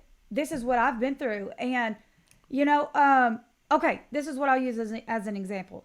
Whenever we have somebody new come to work, okay, a new employee, you're 100% going to make mistakes at work. You know, our job's hard. It's really hard to learn. It takes about 6 months to really get down. Whenever you first start, I don't care who you are, how smart you are, you're going to think, whatever, you know, it's not going to be that hard. I'm going to go in. You know, I'm a fast learner. I'm very confident with my learning skills. I'm going to go in. I'm going to do it. You're going to screw up 100%. And then you're going to do it again. If you have somebody over here going, it's not that hard, you're going to feel worse about yourself. You're going to sit there and beat yourself up. You're going to want to walk away. You're going to think, this isn't for me. But this is what I had, and this is what I try to do with people. It's okay. It's okay. We've all been there. We all did it. You're going to do it again, but you're eventually going to get it. You know, you have to put yourself in their shoes. Whenever you open up to somebody and you say, I get it. You know, I've been there. You know, this is what I did. I'll tell you how I messed up. Then that makes people, if they know that you're not judging them, if they know that you're not dismissing their feelings, that makes others more perceptive. What's the word I'm looking? It makes them feel more comfortable with opening up, you know, and that's how we grow. So I have no problem with any of those things. I struggle with them because I still say, oh, well, that just comes from the same place. But that's because not being empathetic. No, give me a second, though. So you talk about jumping in. If you will go back and watch this. I have to jump in with you. So, there's so many self-help books. Everybody's got a philosophy on how to fix this and how to fix that. But no one ever talks about the root cause. No one has ever talked about why. When you go into this job and you're insecure, right? I'm afraid to mess up. Why? It's all that matters to me. And if I can help people find their why, then I just don't have to fucking worry about any of the list, because all that falls into place. Like those things just work out all by themselves. And I get that's what you're working on. And I don't disagree with helping people, right? And especially in those moments, like, no, we all mess up. Matter of fact, that's one thing I always say is you never learn anything by doing it right or someone showing you. You learn by messing up, and then you figured it out from the inside. So I like saying those things and doing those things, but the problem is, and where we're not evolving and we keep making the same mistakes over and over and reading books over and over, the same process. We just keep regurgitating the same information, saying over and over, you should respect others. We should be more patient. No, I think if we just had a level of self-respect so high, all of these things would work out. And I say it like this: if I do mess up and you make fun of me and I let you get away with it by not nipping it in the bud, I'm holding myself back. Right? Until I figure out, it's my responsibility to say, I don't appreciate that. There's no reason for you to laugh. I made a mistake. You're acting like you didn't. You don't even have to explain yourself. This is the beauty of what I'm talking about. You don't even have to explain yourself. You just do not let them in your circle. They have to earn that, right? And naturally, you just let people in until they don't belong there. And you say, no. The way you treated me, that was unacceptable. You act like you're all high and mighty. You think these things, but you don't have to say them. And that's all I'm saying. If people could start practicing that, because listen, every insecurity we really have is the same thing. What someone else thinks of me. That's what holds us back in life. You could name 1,000 different examples, but they all mean the same thing. What does someone else think of me? And once you start to practice what I'm saying, I think it would increase our level of self-respect so fast. That's what happened to me. It's once I started saying, I didn't deserve that. There was no reason for that. Being vulnerable in that way. That's true vulnerability. I wasn't angry when I said it. I wasn't scared when I said it. And it's not going to start off that easy. You're going to use emotion to get that out, but the fucking secret is you do it right then. You don't give your second chance. You don't give yourself a second chance. You do it instantly. And then if you don't do it this time, you tell yourself, I'm going to be prepared next time. Yeah. I'm going to be prepared to tell my mom, to tell my dad, to tell my brother, my sister. I'm not going to wait until I'm upset. I'm not going to call them later on, right? If I wait a day and say, you know what, I want to talk to you about something. That in itself is pretty fucking weak. If it took you a day to think about what you wanted to say, it means that you don't have a high degree of self-respect and you were afraid you were going to act out. You were afraid you were going to react. But if you're capable... That's what I was going to say. You were talking about that earlier, about responding and reacting. Yeah, but so it takes practice. So what I'm saying is if it takes you a day or an hour to address something, it simply means you don't have a high degree of self-respect. It's an indication that you don't love yourself or have a high level of self-respect. And it's once you are aware of that and you realize, oh, it's not their fault, it's my fault. I'm letting them get away with this. I honestly didn't practice my nipping it in the bud. It's when our mothers, our sons, our daughters, every human being that we cross paths with, if they make us feel something, if we ever release cortisol in our stomach, around our stomach, it was an indication you should have addressed it. And it's that simple. It is literally that simple. And I think that's where I was trying to go. And I apologize for being dismissive, because I guess I've talked to you about this so many times. It's not like the first conversation we had. You know, we've discussed these things in a roundabout way. I would never say in this way, right? We just, I would say you'd probably get more frustrated, or I'd get frustrated with you. I'm like, all right, well, good luck. You know what I mean? Because this is the way that you have always talked to me in the past. You have said, Melissa, you're a freaking idiot. I don't think that. I think that. That's 100%. You have. Maybe when you were younger, maybe when I was younger, and I was a worser version of myself. Worser. Yeah, worse, because I'm a better version of myself now. Yeah. A worse version of myself. Thank you. I'm evolving, and whatever I did in the past, you're so much better than you used to be. Like, you have grown so much. But that's kind of what we've been talking about too. It's about improving yourself. But for me, not to just say, all right, well, I guess we're done here. Like, that's where I want to do, because it's like, okay, she doesn't, she's got it figured out. Why am I wasting my time? right? And then I realized after you're explaining, you're like, hey, no, I want to share my experience with other people. And I thought, oh, you know what? That was selfish of me. And that's when I started to be a little more empathetic and say, oh, okay, no, I get it. But if you would have had a high degree of self-respect, you would have addressed it. And so it's something that we're both working on. I'm trying to be better. And I guess it's a low, let me think about this. I guess that I'm too impatient because I'm like, I have the answer. Yeah. Which is an indication that I have an insecurity. You are such a philosopher in your older No. years. But for you, it's like, oh, I'm thinking maybe it's satisfying my ego and validating me that if I can get you to listen to me, I think that's ultimately an insecurity, right? Yeah. I'm a little insecure in that way until I can be patient. Okay, this is the best line. Remember the book, Matthew McConaughey's book? Right. I think this is what I strive. Once this is what I know. These are insecurities in me, like me wanting to give you the answer. Yeah, it's something I'm aware of. Oh yeah, that runs in our family, I believe. No, it runs in human life. It's every kid. Hey, do you know how this works?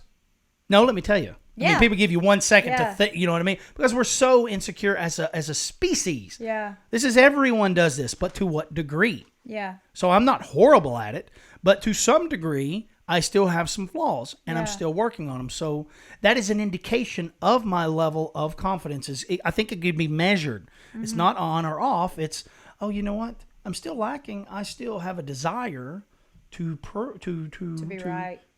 To prove how maybe, but I don't know if it's so simple. It's for you to say, oh, you're right. Yeah. I don't know if that's a measure of intelligence. I think it's like, I know something, and if you did this, you'd be like, Nathan, that changed my life. Right, maybe I'm thinking about that subconsciously. I don't think affect people.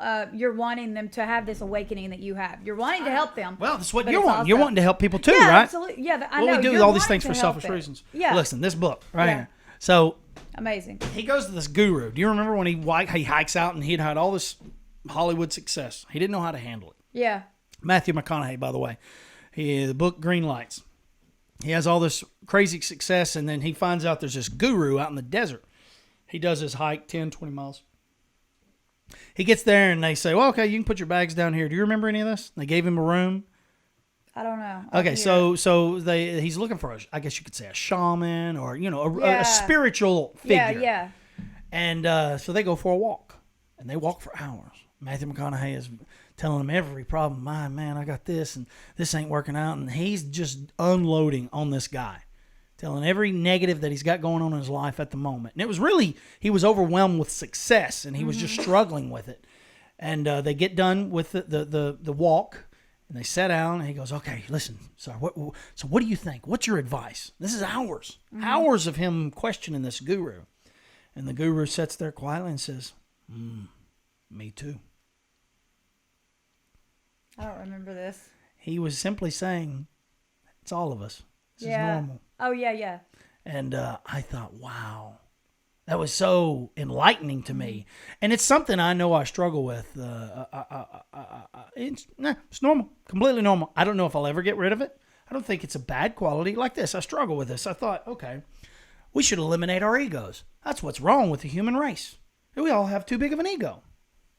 So I processed that. So go through first principles with me. Okay, we get rid of ego. What does the ego give us? What does it do? What is the ego? Like okay, well, the ego, we describe it. I think the ego is what you're seeking from other people. Well, it's a representative of you. It's where your insecurities come from. Yeah. It's the thing that reminds you you're a loser. It's the thing that makes you want the big wheels. It's the thing that makes you want to have the big house, right? And I thought, okay, we should get rid of that. We should kill the human ego. Mm-hmm. Everything's fixed. But then I thought, oh, without an ego, would we have been much more than an ape? Yeah. Right? Like an ape has an ego, right? We have a little bit more. We have the ability to ask why. That's really what separates us from every species that's ever existed that we know of. We are curious in a way that we ask why.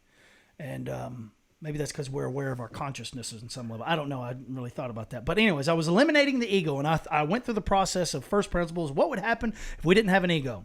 Well, I would never have a desire to impress a girl. Yeah. Okay? Therefore, I went through the whole process. I thought, okay, I would have never tried harder.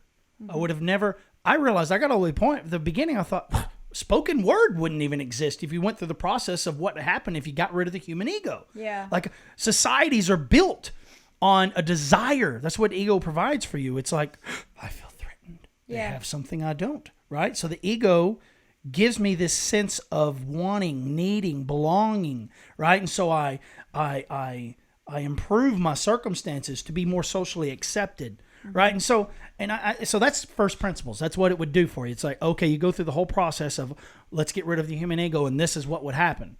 Oh, well, that's not good. Yeah. Hold on. There's something there that we need. We need that. And that's why, the old saying, it's just so easy to dismiss, but there's two sides to every coin. Mm-hmm. And you can't give me, to this day, you cannot give me a positive that does not have an equal and opposing force, right? A negative. And that's just the way it is. And that's where I came up with this whole thing about, nothing is anymore. Yeah. It's to what degree? Yeah. It's why I struggle with using words in a sense that it is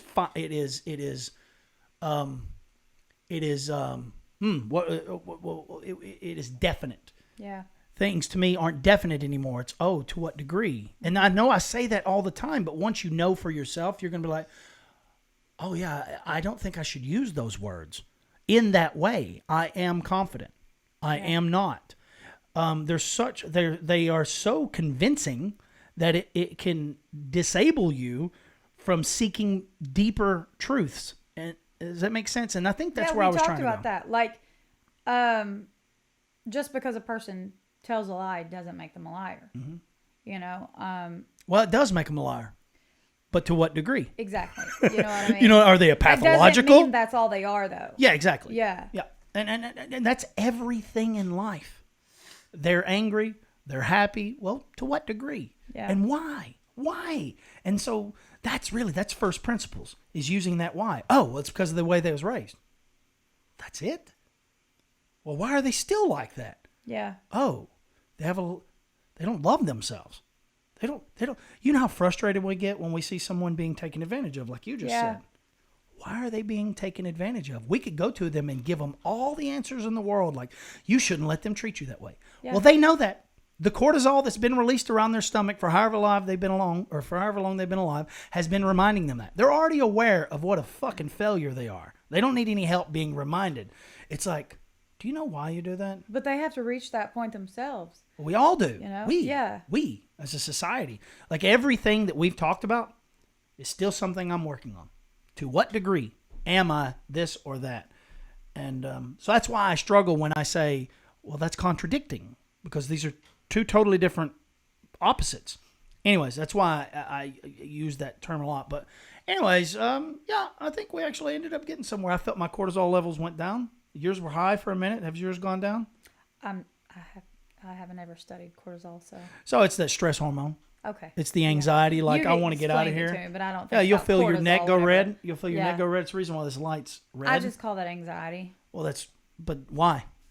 Okay, Miss, I use first principles. Why? I don't use first principles. You said you do. I asked you that, and you said you do. You'll sit back in the podcast. But I might do it without realizing it. I unconsciously may use them, but I don't know what first principles are. I told you I would research it. Well, I think you could simply sum it up. Yeah, look it up for yourself. And I think the way I understand it and the way I use it is, I have an answer. Mm-hmm. But that answer, is it a question? I said, well, why? And once it's just, it's like, rendering a fraction down to its simplest form. Mm-hmm. Good stuff. I think we got into what you was talking about a little bit, and then you let me go right back into what I was talking about.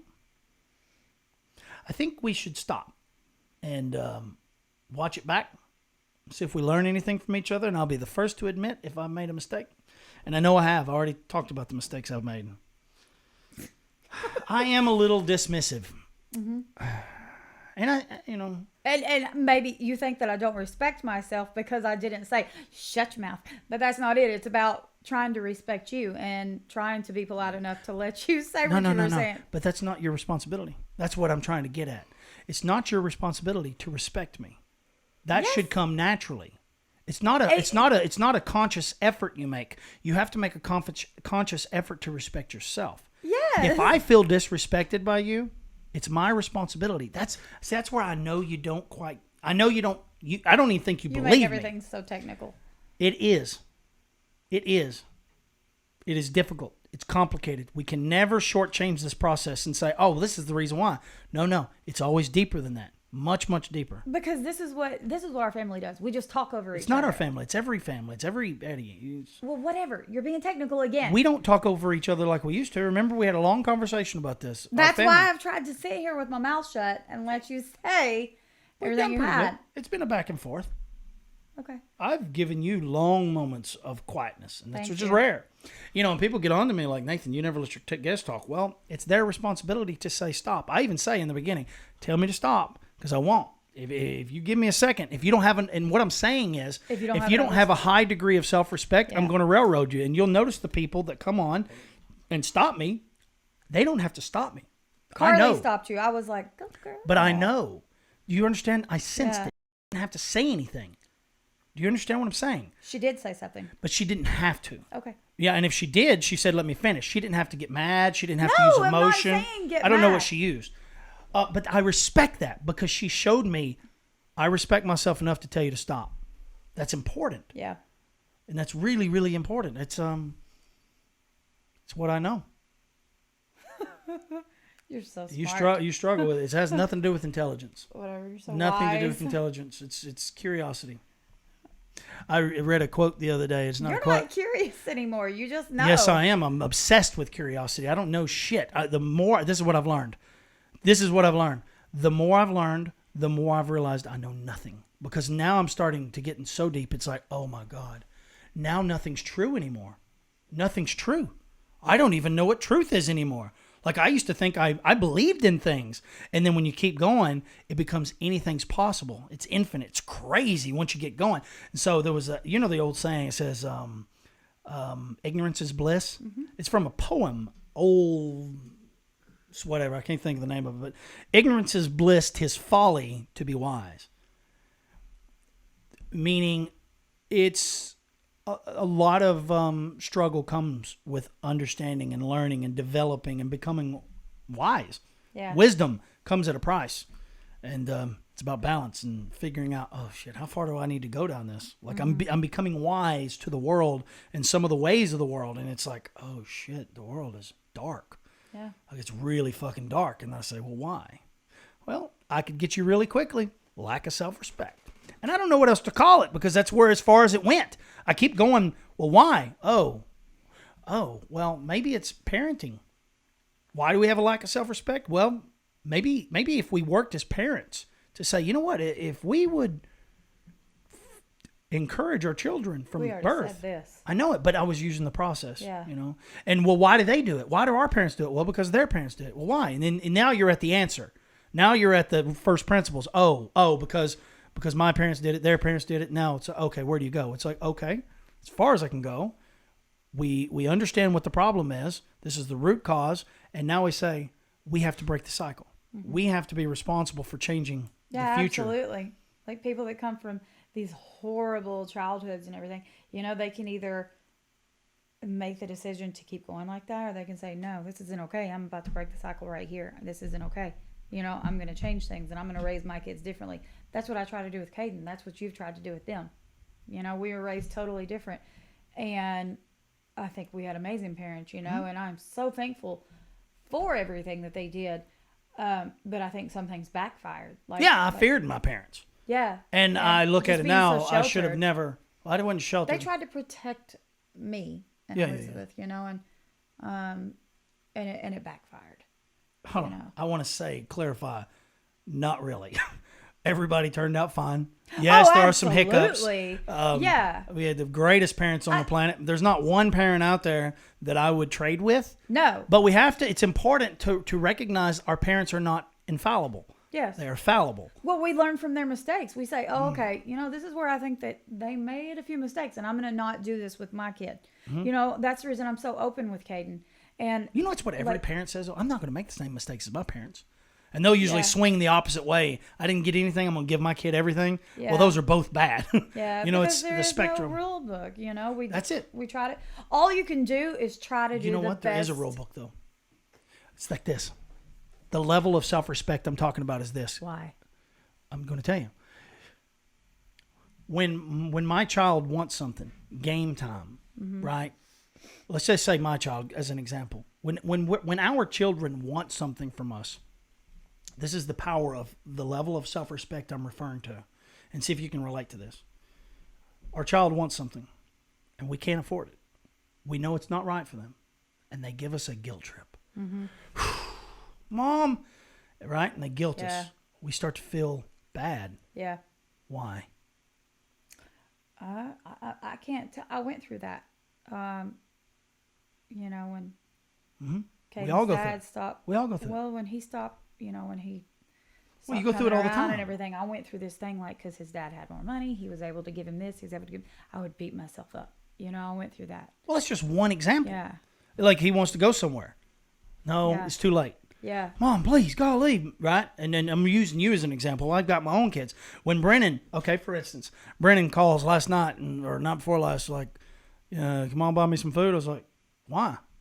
He was like, well, because, anyways, he wanted food. Yeah. Well, I felt guilty, right? Yeah. That guilt I felt was from a lack of self-respect. That's all it was. It was not. It was when we give into our kids, right? We feel they give us a guilt trip. Why did they give us a guilt trip? It's this. It's because, and he didn't give me a guilt trip, by the way. He didn't give me any guilt trip. No. I tell you what. He was like, no. Listen, I answered his mom's phone. Yeah. He would have never called me. Yeah. Right, because he knows.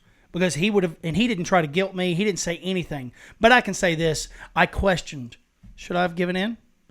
He just said, I was wondering if Mom would buy him food because we didn't cook dinner. So I processed. I thought, nope, plenty of food here. I didn't feel guilty at all. I'm saying those scenarios can make us as parents feel guilty. Yeah. Why are we feeling guilty? Well, the answer is a lack of self-respect. Why? Well, it's because we've allowed them. We didn't nip shit in the bud. Yeah. When they misbehaved. We have. Hold on, this is something me and Carly and I was talking about. She was talking about expectations. Mm-hmm. When someone has an expectation, a husband, a wife, a spouse, abusive, whatever. When someone expects something from you, that's why I say it was our fault.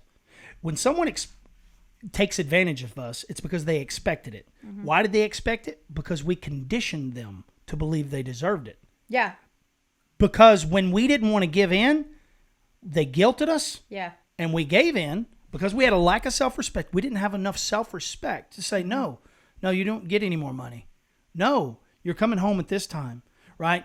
And if we can nip that shit in the bud, practice our high level of self-respect, always reminding, why do I feel guilty?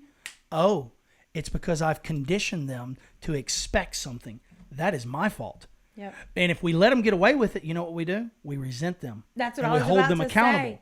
So that's the whole painting. Yeah. Is when we condition people to think they deserve something, that's called an expectation, they will guilt us into it to get it, and we will give in. Yeah. But we will resent that person because of it. That's why I'm going through a divorce right now, Nathan, because I gave him everything in the beginning, and then he started expecting it. He had no problem calling me saying, hey, can you blah, blah, blah, blah, He expected it. He fully, 100%. When he had money in his account and I had money in my account, he was using my account.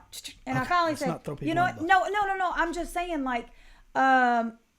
he expected it. So I had to point out, you can still use your account, You know what I mean? He was like, yeah, you're right, whatever. But over the last 5 years, he expected these things for me. And then I grew to resent him. Mm-hmm.